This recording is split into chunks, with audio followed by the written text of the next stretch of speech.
বাংলাদেশ বেতার রাজশাহী। এখন শুনবেন বাংলায় স্থানীয় সংবাদ। আসসালামু আলাইকুম। বাংলাদেশ বেতার রাজশাহী স্থানীয় সংবাদ পড়ছি নূরজাহান বন্যা। রাজশাহীতে নানা আয়োজনের মধ্য দিয়ে বেগম রোকেয়া দিবস পালিত হচ্ছে। দিবসটি উপলক্ষে আজ রাজশাহী জেলা প্রশাসনের সম্মেলন কক্ষে আলোচনা সভা অনুষ্ঠিত হয়। জেলা প্রশাসন ও মহিলা বিষয়ক অধিদপ্তরের আয়োজনে আলোচনা সভায় প্রধান অতিথি হিসেবে উপস্থিত ছিলেন বিভাগীয় কমিশনার ড আ.ন.ম বজলুর রশিদ।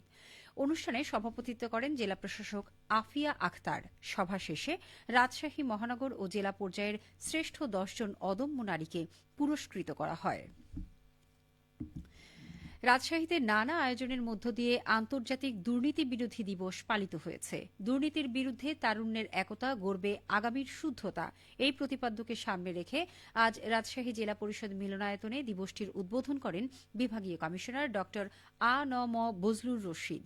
অনুষ্ঠানের শুরুতে জাতীয় সঙ্গীত পরিবেশনের মাধ্যমে জাতীয় পতাকা ও দুর্নীতি দমন কমিশনের পতাকা উত্তোলন করা হয়। অনুষ্ঠানে সভাপতিত্ব করেন দুদকের রাজশাহী বিভাগীয় পরিচালক ফজলুল হক। পরে মানববন্ধন ও জেলা পরিষদ মিলনায়তনে আলোচনা সভা অনুষ্ঠিত হয়। সভায় সমাজে দুর্নীতির বিরূপ প্রভাব তুলে ধরে সকলকে দুর্নীতির বিরুদ্ধে ঐক্যবদ্ধ হবার আহ্বান জানানো হয়। এদিকে নানা কর্মসূচির মধ্য দিয়ে পাবনায় আন্তর্জাতিক দুর্নীতি বিরোধী দিবস পালিত হয়েছে। দিবসটি উপলক্ষে আজ সকালে পাবনা জেলা প্রশাসক কার্যালয়ের সামনে কর্মসূচির উদ্বোধন করা হয়। পরে পাবনা পুলিশ লাইনের শহীদ বীর মুক্তিযোদ্ধা এএসআই আব্দুল জলিল মিলনায়তনে দুর্নীতি দমন ও প্রতিরোধে করণীয় শীর্ষক আলোচনা সভা অনুষ্ঠিত হয়। দুর্নীতি দমন কমিশন সম্মিলিত জেলা কার্যালয় পাবনার উপপরিচালক শহীদুল আলম সরকারের সভাপতিত্বে এই কর্মসূচিতে উপস্থিত ছিলেন পাবনা জেলা প্রশাসক শাহেদ মোস্তফা, জেলা দুর্নীতি প্রতিরোধ কমিটির সভাপতি ডাক্তার মনোয়ারুল আজিজ ও সাধারণ সম্পাদক এবিএম ফজলুর রহমান। অপরদিকে সিরাজগঞ্জে আন্তর্জাতিক দুর্নীতি বিরোধী দিবস উপলক্ষে আলোচনা সভা ও বর্ণাঢ্য শোভাযাত্রা অনুষ্ঠিত হয়েছে।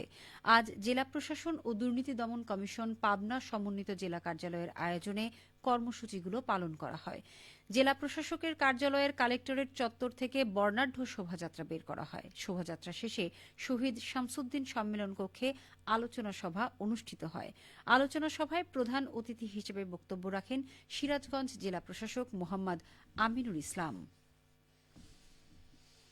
সারা দেশের মতো রাজশাহীতেও বইছে নির্বাচনী হাওয়া। চায়ের দোকান থেকে অফিস পাড়া সবখানেই চর্চা হচ্ছে আগামীর নির্বাচন নিয়ে। শান্তিপূর্ণ নিরপেক্ষ নির্বাচনের দিকে তাকিয়ে আছে পুরো জাতি। সেই সাথে আগামীর নির্বাচিত জনপ্রতিনিধিদের কাছে নাগরিকদের প্রত্যাশা কি, এ নিয়ে এখন শুনুন আমাদের মহানগর সংবাদদাতার একটি প্রতিবেদন। ত্রয়োদশ জাতীয় সংসদ নির্বাচন ঘিরে রাজশাহীর ৬টি আসনের সকল প্রার্থী তাদের প্রতিশ্রুতি নিয়ে সভা সমাবেশের পাশাপাশি ভোটারদের কাছে ভোট চাইছেন। শান্তিপূর্ণ পরিবেশে প্রচার প্রচারণা দেখে মুগ্ধ সবাই। এদিকে ভোটারদের দাবি, আগামীতে যারা নির্বাচিত হবেন তারা দুর্নীতি ও মাদকমুক্ত সমাজ গঠনের পাশাপাশি তরুণদের কর্মসংস্থানের ব্যবস্থা করবেন।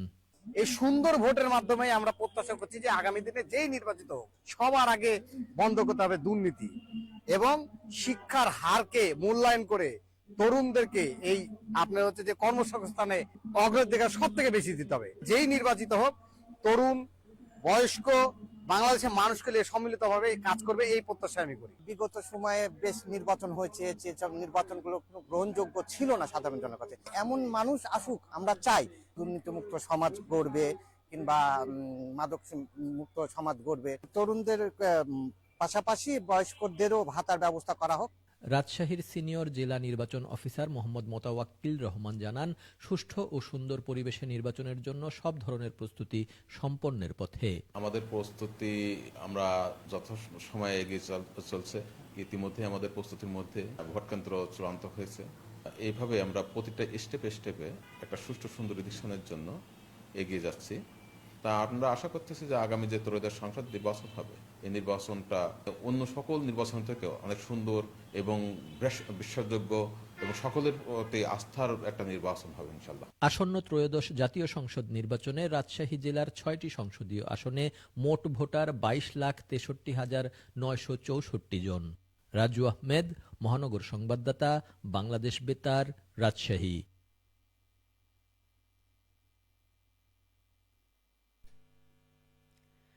সবশেষে আবহাওয়া। আজ দুপুর ২টায় রাজশাহীতে তাপমাত্রা ছিল ২৫.৫ ডিগ্রি সেলসিয়াস। এ সময় বাতাসে আপেক্ষিক আর্দ্রতার পরিমাণ ছিল ৪৫%। রাজশাহী ও পার্শ্ববর্তী এলাকায় আজ সূর্যাস্ত সন্ধে ৫টা ১৭ মিনিটে। সংবাদ শেষ হল। আমাদের পরবর্তী স্থানীয় সংবাদ বিকেল ৪টা ৫ মিনিটে।